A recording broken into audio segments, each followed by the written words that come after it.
Malam ketika narkoba hampir merenggut nafas terakhirku. Hujan turun deras malam itu. Angin mengetuk jendela kamar. Banyu seolah ingin masuk dan menyaksikan apa yang sedang terjadi. Kamar itu berantakan, kotak rokok terbuka, gelas pecah, dan plastik kecil bekas narkoba berserakan di lantai. Di sudut kamar, lampu meja berkelip-kelip seperti lilin yang hampir mati. Banyu duduk di lantai dengan punggung menyandar ke tembok. Napasnya berat, tangannya gemetar begitu keras hingga ia kesulitan memegang botol air. Detak jantungnya sangat cepat, seperti genderang perang di dalam dadanya. Keringat dingin mengalir dari pelipis. Kenapa?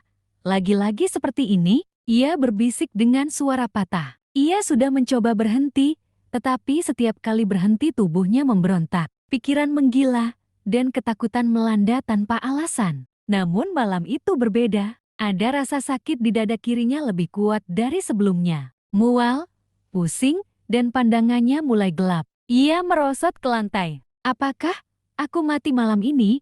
Pikirnya. Detik itu, untuk pertama kalinya dalam hidupnya, ia benar-benar merasakan takut mati. Bukan takut kehilangan harta. Bukan takut kehilangan teman, tetapi takut karena ia tahu hidupnya hancur dan ia belum siap bertemu Tuhan. Seketika, di tengah hampir hilangnya kesadaran, matanya menangkap sesuatu. Di rak kecil dekat tempat tidur, sebuah Alkitab tua tergeletak. Alkitab itu milik neneknya yang sudah meninggal. Nenek yang dulu selalu bilang, kalau kamu tersesat, pulanglah lewat firman Tuhan. Banyu tidak pernah benar-benar memahaminya. Tetapi malam itu, entah kenapa, ia merangkak perlahan ke arah Alkitab itu. Tangannya gemetar hebat, tetapi ia berhasil meraihnya. Ketika ia menariknya, Alkitab itu jatuh dan terbuka sendiri. Tertiup angin dari jendela yang tak tertutup rapat. Halaman itu menunjukkan sebuah ayat dengan garis yang sudah pudar.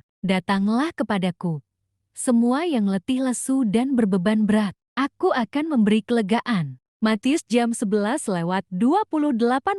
Banyu terpaku. Ayat itu seperti berbicara langsung kepadanya. Menembus kabut narkoba dalam otaknya, menembus rasa putus asanya. Letih, lesu, berbeban berat. Ia mengulang kata-kata itu sambil menangis. Ya Tuhan, itu aku. Semua itu aku. Seolah seluruh ruangan menjadi hening. Hujan di luar seperti mereda. Dan untuk pertama kalinya setelah bertahun-tahun, ia merasa ada sesuatu yang lembut menyentuh jiwanya. Bukan sentuhan fisik, tetapi sebuah kehadiran yang menenangkan. Air matanya mengalir semakin deras. Tuhan, kalau Engkau masih mau dengar, kalau Engkau masih peduli, selamatkan aku. Aku tidak bisa keluar dari ini. Aku sudah terlalu hancur. Di tengah doanya yang putus-putus, ia memeluk Alkitab itu dengan tenaga terakhirnya. Dan seketika, sesuatu dalam dirinya berubah, bukan tubuhnya, bukan pikirannya, tetapi hatinya.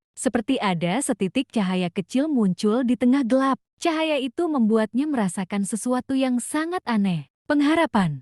Namun tiba-tiba ia menyadari sesuatu. Jika Tuhan mau ia memuliakannya dengan tubuhnya, berarti Tuhan masih melihat tubuhnya layak dipulihkan, bukan layak dibuang. Ia terisak semakin keras. Untuk pertama kali dalam waktu lama, ia merasa dicintai tanpa syarat. Malam itu bukan akhir hidupnya. Malam itu adalah awal dari pertempuran panjang menuju pemulihan, tetapi ia tahu satu hal pasti. Tuhan sudah menemuinya di titik paling gelap. Pesan dari kisah ini, kadang Tuhan menunggu kita di tempat paling rusak dalam hidup kita. Bukan untuk menghakimi, tetapi untuk mengangkat. Narkoba mungkin menghancurkan tubuh, tetapi firman Tuhan sanggup membangunkan jiwa. Amin.